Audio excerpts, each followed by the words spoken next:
Everyone. Hopefully all your hangovers have started to drift away. To everyone watching on stream, hello. My name is Jayne Fillon, and today we're going to be talking about how to be a content creator in Eve. So just a quick outline before we begin. This is going to be a very brief talk. Don't expect anything exciting. I'm certainly not announcing any new features, just like CCP would. But this is what we're talking about, content in a sandbox game as opposed to a more traditional game.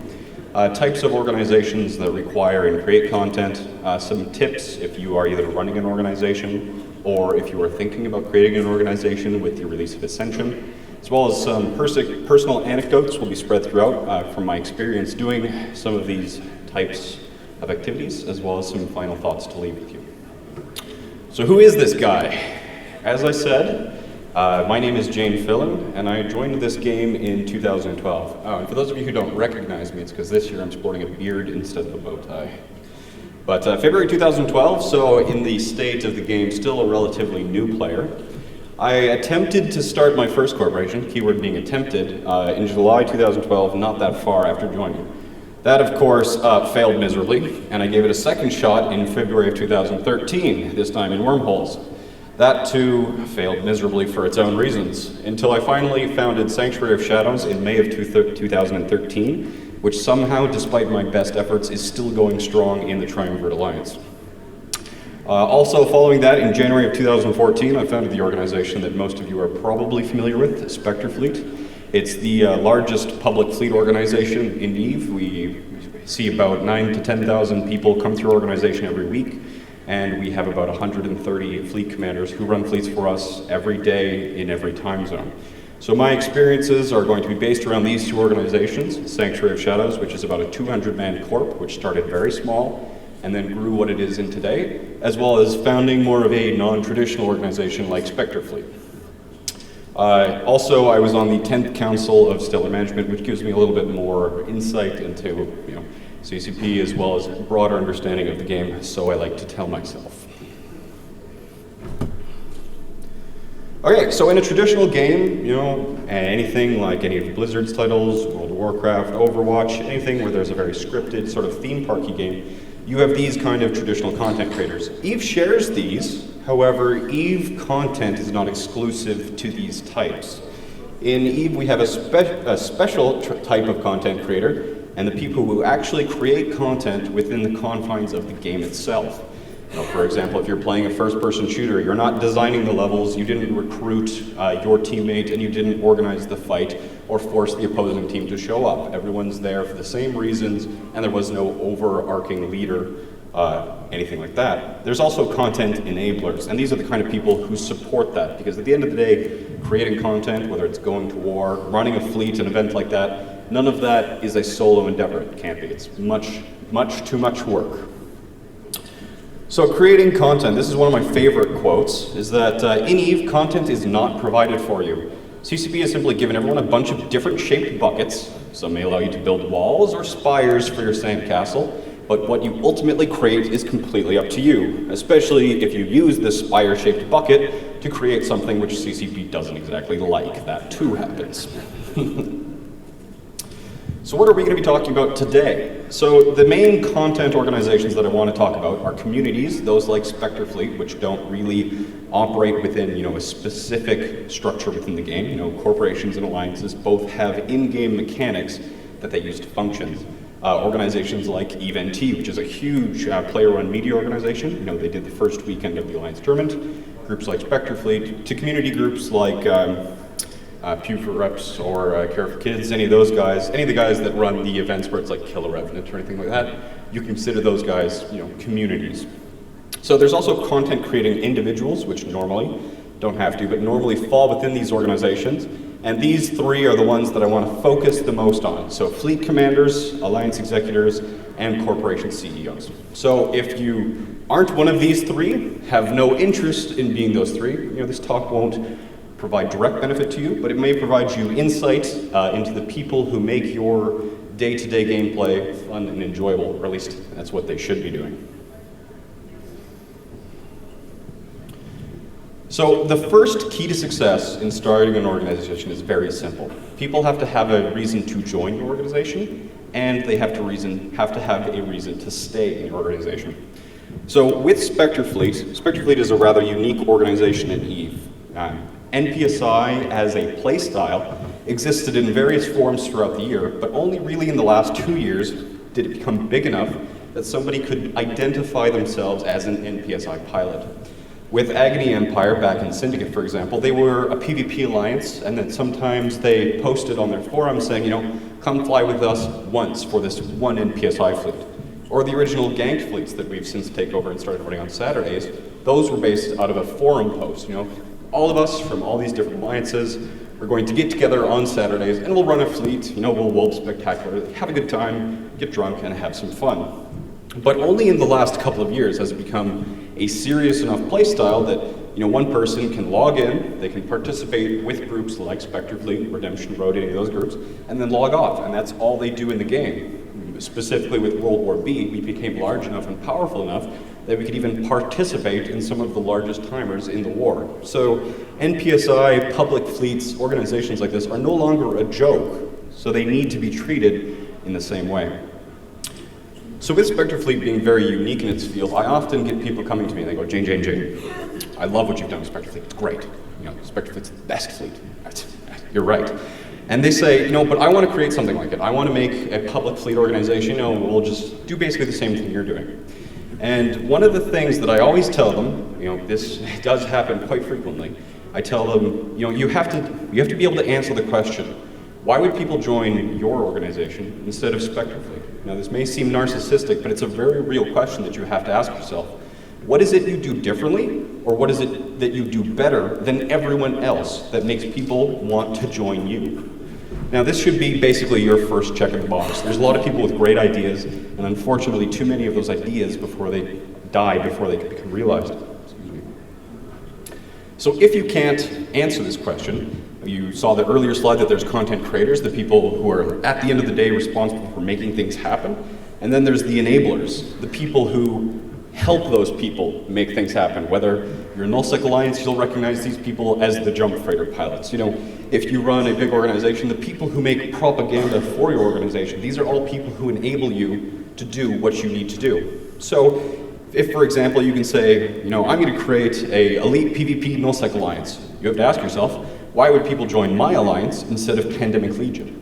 And if that's what you're set on doing, is being part of a Nullsec Alliance, FCing for them, but you can't answer why or how you would do anything differently or better than anyone else, you may want to consider just helping out those people who have the same interests as you. It's not trying to crush your dreams, but there is a certain level of realism needed when doing these kind of organizations. So with Spectre Fleet, what is your niche? Spectre Fleet kind of demolished a lot of these more specialized NPSI communities. Bomber's Bar, before Spectre Fleet, was by far the largest NPSI organization, and they specialized specifically in covert ops and black ops.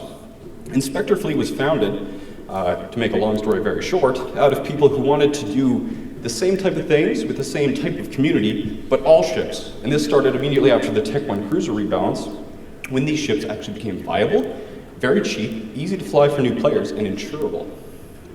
So you don't have to have a niche, it's certainly helpful, but you can do something better than somebody else. If you've seen somebody and they're like, that's pretty cool, I like that idea, but I could do it better. That's reason enough to do it. Or, if you aren't the best, what makes you different? I'm sure off the top of your mind you can name at least 3 or 4 organizations that operate because they're Australian, VDD, or Spaceship Samurai. No, there's anyway, like a Japanese alliance, there's language alliances, there's the Finns, they're pretty crazy. But whatever makes, if you can't do anything better and you can't do anything new, you can still have what makes you unique. So this is a very interesting one that people get very caught up in. And that, especially when people come to me and be like, I want to make an organization like Spectre Fleet.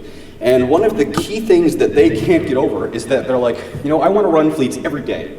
I want to run them, twice a day, and I want to look at cruisers and battleships. And they're like, but how do you pay these people? How do you fund your SRP? And a lot of people are surprised to find out that in the vast majority of circumstances, I don't provide any SRP for the people who fly with us, and yet we can run battleship fleets, 200 people, pretty regularly, almost every week. And the reason for that, despite making it pay to play and we offering basically nothing to an individual except for our services, is that they are receiving a reward, but they're not payment for services. It's not saying, okay, fly with us because we want to do this, and then if it doesn't work out, we'll pay you and say sorry. But the actual experience that we're giving them is the reward that they're receiving, and you have to focus on that. I'm sure you guys have seen it, but very rich players or people who make money, want to make money, if money is their goal, they're going to do that instead. And there's much more efficient ways of making money, than getting ship replacement funds or anything like that. So don't worry about returning, funds or being apologetic if things go wrong. Make sure that the experience itself that people are engaging with is what you are actually trying to give and reward people with. So when the dust has settled, people will remember the wars that were waged, not the rewards that were paid. With World War B, that will be a perfect example of this. Do you remember who Lenny paid? Do you remember how much? Do you remember the battles? MTAC-O? Do you remember when VFK was reinforced? Those were the things that were being posted about. Those will be things that were remembered. People talk about BTEC-R because of the Titans were exploded, but they don't talk about Titans because they were expensive. They talk about Titans because of the emotions that people held attached to those items. So with Spectre Fleet, like I was talking about SRP, and how much do people value your services? People, especially in elite organizations, anything like that, they value being a part of this organization more than ship replacement funds. And in really tight-knit communities, these people will value being a part of your community more than, stealing 10 billion ISK even if they get access to the hangar. I'm sure you can think of organizations where, this person has the opportunity to take 100 billion ISK cut and run if they leave the organization, but they don't want to. And they don't want to because of the experiences they receive in your organization, not from the payment in ISK or goods or anything like that they're receiving. That's not what you as an organization should be focusing on. And then again, why a public fleet instead of a corporation alliance? So again, Spectre Fleet participated in World War B as a public fleet group, but all of these, dozens and dozens of corporations and alliances also participated. So what made us different? And what made us different is that we allowed people to experience the emotions associated with the war without any of the obligations that tied people to corporations or alliances. Things like taxes, things like roles, things like CTAs. Come when you want, don't come when you don't want. And that's what makes people attracted to Spectre Fleet, despite there being literally dozens of other options available. So Sanctuary of Shadows, I talked about Spectre Fleet. Now Sanctuary of Shadows as a corp, what benefits do members receive? And if you're running an organization of a similar type, you can kind of classify these benefits that you're giving your members based on two factors. There's direct, you can talk about ship replacement, which is, in my eyes, and a lot of other people's eyes, like Pandemic Horde is very against ship replacement program, and I give them huge props for doing that. But ship subsidies, instead of replacing what was lost, allow members to advance. If a person is saving up to get a jump freighter, if it's within your corp's tolerance, spot them 3 billion ISK so they can get into that jump freighter and start doing the activities that they want to do earlier. There's other things you can do than just replacing what was lost. You can build something that was new and make members experience the exciting parts of EVE faster. And then there's also the indirect benefits of being part of a group. You have your social environment, your social structures, and then more tangible in-game benefits. If your corp controls really valuable Declan routing space, or the L5 mission hubs around Barlogate, anything like that. That itself can also be an indirect benefit that members receive. So if members, can be more self-sustaining based on the actual indirect benefits of where you live and what you do as an organization, the group as a whole will benefit. And a meaningful role, such as being a logistics member, being a logistics commander in a fleet, being a scout, being the one guy with the probes who got the tackle on the super, that role, despite having no official titles, powers, or benefit, can be its own reward. Give people something to be proud of. And friendship and camaraderie can right many wrongs. And what I mean by this is if your corporation is going through tough times, that doesn't have to be the end-all be-all. It's like, we've lost this war, we've lost this fight, we lost all our capitals. What it can serve as is instead is together with the friendships that we've built, we will get through this together. And that can be a very powerful bonding. Instead of accomplishing something new, getting through hardship can also be a story. SASH, for example, it went through a tough time when we lost a war and we were getting beaten down by a much larger force. But now that we've overcome this, joined an alliance. We can talk about, you remember the time that Sash almost died and disbanded? And that brings the members who were there during that period of time closer together as friends. Unfortunately, I can't take credit for this quote, but never half-ass two things, whole-ass one thing. So you can't do everything yourself, and you can't be expected to do everything yourself. If you do, you'll drop things responsibility here, and there's a much higher potential for burnout. You yourself, if you are the content creator, not the enabler, at the end of the day, the final decision lays with you. And none of us are as capable as all of us.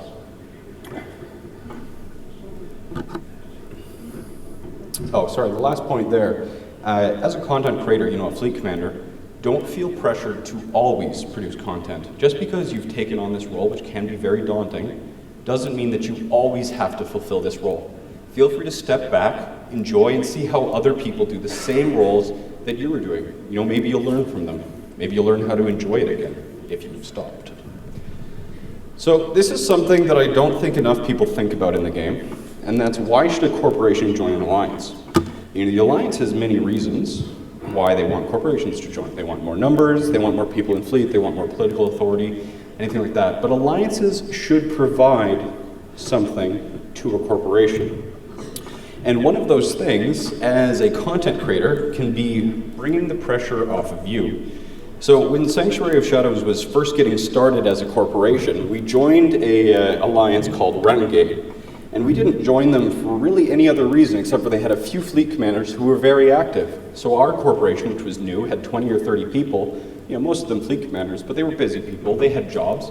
When the people logged on who weren't the fleet commanders and wanted to do something, they didn't have to wait, and if content wasn't provided to them by the corp itself, they could receive content from the alliance, which is really useful, especially for a new organization.